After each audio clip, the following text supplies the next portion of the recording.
अब क्या धमकी दे रहे हैं? मार दीजिए और क्या धमकी दीजिएगा? लाठीचार्ज करवाइए, करवा दीजिए। एक जदयू के कार्यकर्ता कह रहे कि लाठीचार्ज होगा। देखिए नेता ने एक धमकी दिया है। अभी लोग बदतमीजी कर रहे हैं, सत्ताधारी कार्यकर्ता को कैमरा चलाइए, ये लोग बदतमीजी कर रहे हैं।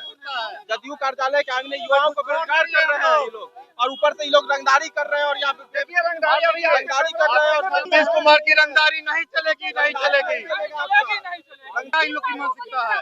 हम लोग को बीपीएम को बिना सेवा शर्त के बिना वापस लिया जाए, हम लोग को वापस कर दिया गया नौकरी से। हम जदयू कार्यालय में सीना ठोक के कह रहे हैं कि ये कुशासन की सरकार है।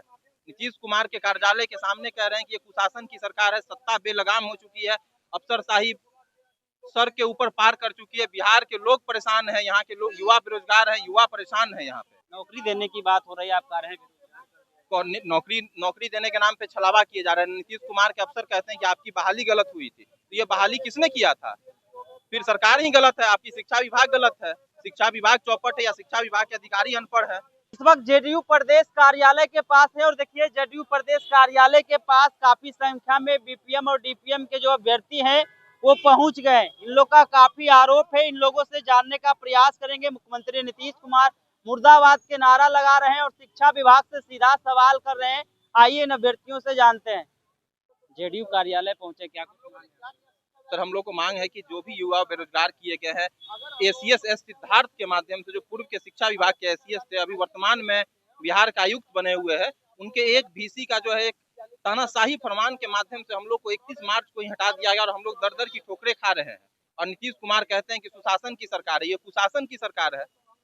हम जदयू कार्यालय में सीना ठोक के कह रहे हैं कि ये कुशासन की सरकार है। नीतीश कुमार के कार्यालय के सामने कह रहे हैं कि ये कुशासन की सरकार है। सत्ता बेलगाम हो चुकी है, अफसरशाही सर के ऊपर पार कर चुकी है। बिहार के लोग परेशान हैं, यहाँ के लोग युवा बेरोजगार हैं, युवा परेशान है। यहाँ पे नौकरी देने की बात हो रही है, आप कह रहे हैं नौकरी देने के नाम पे छलावा किए जा रहे हैं। नीतीश कुमार के अफसर कहते हैं कि आपकी बहाली गलत हुई थी, तो ये बहाली किसने किया था? फिर सरकार ही गलत है, आपकी शिक्षा विभाग गलत है। शिक्षा विभाग चौपट है या शिक्षा विभाग के अधिकारी अनपढ़ है। सच्चाई तो यह है कि अब शिक्षा विभाग ही अनपढ़ है। इसका मतलब है बिहार के शिक्षा व्यवस्था में जितना भ्रष्टाचार है शायद ही किसी विभाग में इतना भ्रष्टाचार है। जेडीयू कार्यालय पहुंचे, किन्हीं से मुलाकात हुई? किसी से मुलाकात नहीं हो, क्योंकि यहाँ पे कोई किसी का नहीं सुनता है। किन्हीं की, कोई नेता मंत्रियों की कोई औकात नहीं है। मैं आपके सामने मीडिया के माध्यम से कह रहा हूँ कि यहाँ पे किसी की अफसर, यहाँ बिहार में अफसरों की सरकार है, नीतीश कुमार की सरकार नहीं है। नीतीश कुमार की सरकार नहीं है। नीतीश कुमार के 5 जो भ्रष्ट आईएएस है उनकी सरकार है। देखिए लगातार ये लोग अपनी मांग को लेते हुए आ रहे हैं। आज फिर जेडीयू कार्यालय पहुंचे, किनसे मुलाकात हुई आप लोगों को? हम लोगों को तो अभी मुलाकात नहीं, हम लोग सिर्फ धरना करने आए हैं, ठीक है ना। अपने मतलब कि जो भी हम लोगों का पद बीपीएम और डीपीएम का जो छीन लिया गया है उसको वापस लेने के लिए, हम लोगों को वापस रखने के लिए काम पे अपना। कब हटाया गया था? हम लोगों को मात्र वीसी के माध्यम से 31 मार्च 2025 को हटा गया था। कोई पत्र निर्गत नहीं हुआ था हम लोगों को हटाने के लिए। लगातार शिक्षा व्यवस्था में सुधार का जिक्र होता है, बदलाव का जिक्र होता है और आप लोग फिर जेडीयू कार्यालय पहुंचे। मार्च तक जो शिक्षा व्यवस्था बिहार की थी उसको जाकर देखा जाए, आकलन किया जाए, और अभी जो बिहार की शिक्षा व्यवस्था है उसको जाकर आकलन किया जाए और देखा जाए कि स्कूल में कितने शिक्षक, कितने प्रतिशत शिक्षक अभी आपको मौजूद मिलेंगे। कोई नहीं मिलेंगे। और हम लोग जब कार्यालय आते हैं, आईएएस के पास जाते हैं, आईपीएस के पास जाते हैं, कोई हम लोगों से मिलना नहीं चाहता है, कोई सटीक जवाब नहीं देना चाहता है। जेडीयू कार्यालय पहुंचे, कुछ तो यहाँ हम लोग पहुंचे हैं प्रोटेस्ट करने के लिए। अभी तक कोई नेता हम लोगों से बात करना उचित नहीं समझ रहा है। कुछ आश्वासन, कोई आश्वासन नहीं मिल रहा है। क्या करेंगे? अभी हम लोग आमरण अनशन करेंगे, इसके बाद करेंगे। देखिए लगातार आप लोग क्या कहेंगे, कब आपको हटाया गया? हम लोग को 31 मार्च 2025 को हटाया गया। कारण क्या दिया? कारण गया कि एसीएस महोदय के सारा जो भर्ती लिया गया वे सही नहीं है।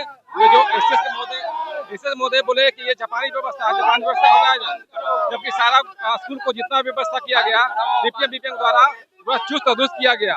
उनका कहना है कि आप लोग जो काम किए हैं सही नहीं किए हैं, और जो आपका एसीएस पूर्व एसीएस जो थे उस से गलत ढंग से बहाली किया गया, जबकि हम लोग को इंटरव्यू और एग्जाम के जरिए लिया गया।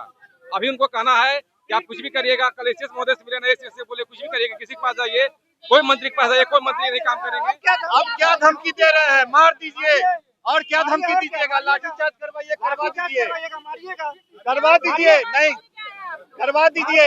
नहीं, अभी अभी एक जदयू के कार्यकर्ता कह रहे कि लाठी चार्ज होगा। देखिए नेताजी एक धमकी दिया है, अभी धमकी होगा।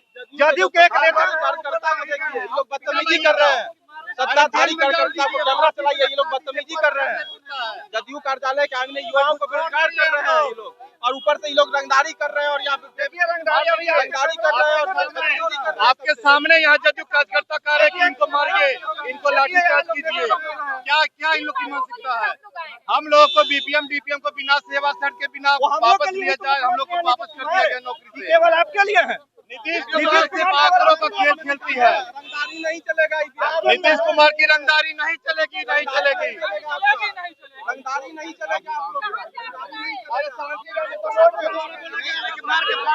हम लोग समस्तीपुर से,